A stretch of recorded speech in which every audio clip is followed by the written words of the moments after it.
Well, the Swalwell scandal certainly has shaken up the race for California governor, in which he was a frontrunner before he dropped out of the race. But out today, there is a new poll showing the movement since Swalwell's exit. And with just 47 days to go until the election, there are still a lot of undecided voters up for grabs. ABC 7 Eyewitness News reporter Dustin Dorsey is live with the very latest polling numbers showing one candidate has gained, Dustin, really a lot of traction.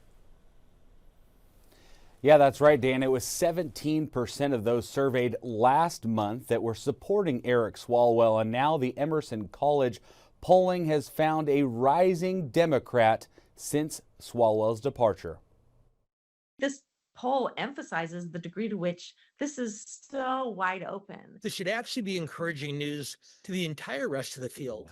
They might get another look. Eric Swalwell's supporters in the race to be California's next governor are up for grabs. And the latest poll from Inside California Politics and Emerson College polling highlights a big shift. Xavier Becerra saw a massive 15-point jump among Democrats. In previous polls, the former U.S. Health Secretary was underperforming, but political science professor Melissa Michelson says Swalwell's exit has cleared a lane for Becerra. Maybe the response to Swalwell is, I need somebody where I can be sure that if I put my support behind this candidate, that there's nothing surprising and terrible that I'm going to learn about them next week. 6 candidates now hold at least 5% of support of the 1,000 people surveyed. Republican Steve Hilton sits on top with 17%. Next, Republican Chad Bianco and Democrat Tom Steyer are tied at 14%, making Steyer the frontrunner on the left. Becerra is now tied with Katie Porter at 10%, while Matt Mahan moved up to 5%. Political expert Dan Schnur says Swalwell's departure opens things up. Most observers assumed